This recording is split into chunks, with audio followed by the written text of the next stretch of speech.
in with him a few times. I sat in with him that night. Because at that time when he came through us in 1975, I was living in El Paso, or Anthony, my hometown. And that's when I got the job to go on the road with Beefheart. I was in the Magic Band for one tour. Indian Ink Consafo. What? Indian Ink Consafo was my name. What was that like? Pretty fucking wild.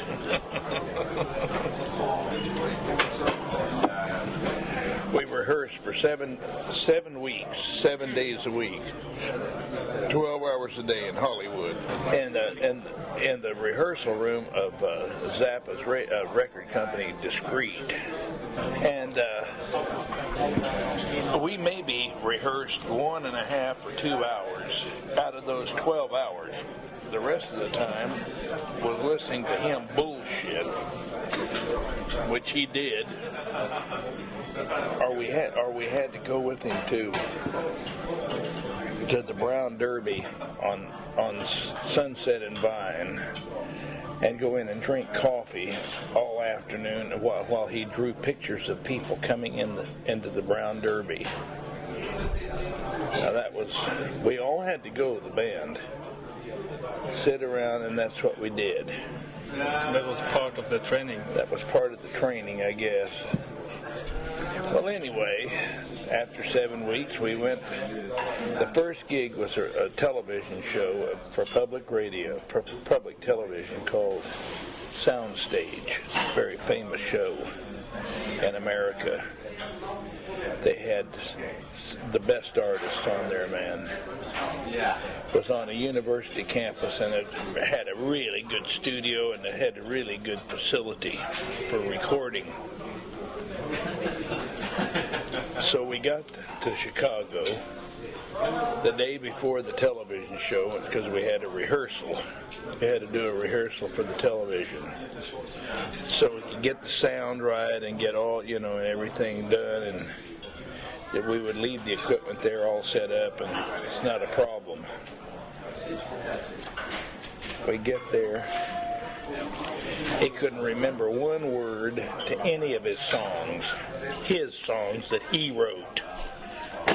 Not one word to any of those songs could he remember. His wife, Jan, the lovely lady, if I could give her a medal for living with that guy, she deserved the best medal that there is in the world. But she spent the whole night making these gigantic cue cards up. From the floor up to here, but all the words to the songs. They put them on a easel, a painter's easel, so he could read them from the cameras were right here. Just right, he could read them from there. And one of the songs we were doing in this set was Orange Claw Hammer, the name of the song. It's off from Trout Mask Replica, and it's got at least 1 million words to it. It's a poem is what it is, and it really does. There's not actually even any music to it. It's just him reading this poem that he wrote called Orange Claw Hammer. That must have taken her at least 3 hours to do all those words to that song.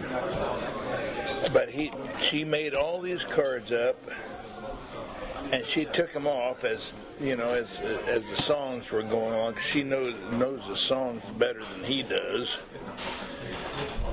She knows all the words to his songs and that he didn't know. And so we did the show, and on the same, they did 2 artists the same night. We did our show, and which is an hour long, because this program was an hour long. And after that, Tom Waits did 1 hour, because Herb Cohen was Tom Waits' manager at that time. This was in '75. Tom was just starting, but it's great though, man. mine, Tom Waits, he's a nice guy too. I liked him a lot. It was interesting meeting him, and But then we went to England. We played the Knebworth Pop Festival.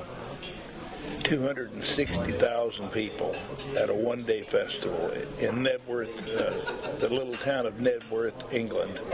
Beefheart and the Pink Floyd were the headliners. And then,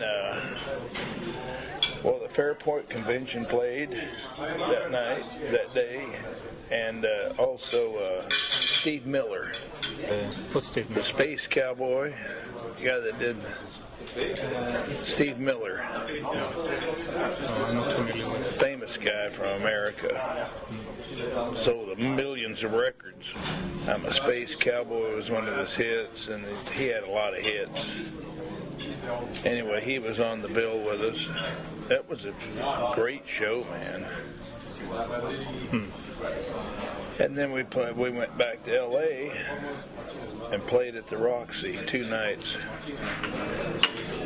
And that's when I said, man, he wanted me to stay with him. And I said, man, I can't. I got to get out of here. You're driving me crazy. So that's when I left the band. I couldn't play with him anymore, man. He's just too spaced out for me. He doesn't know what he's doing half the time. Well, you can't remember your own words to the songs you wrote, man. You've been playing those songs for 15 years. Since they came out, and you can't remember those words? It's crazy. How long did that tour last? About a month. We played other gigs, but man, those were the highlights of the tour. It's crazy.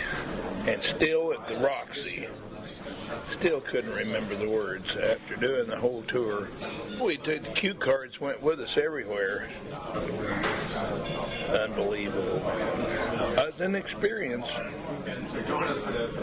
Yeah, it was a real experience to play with that guy.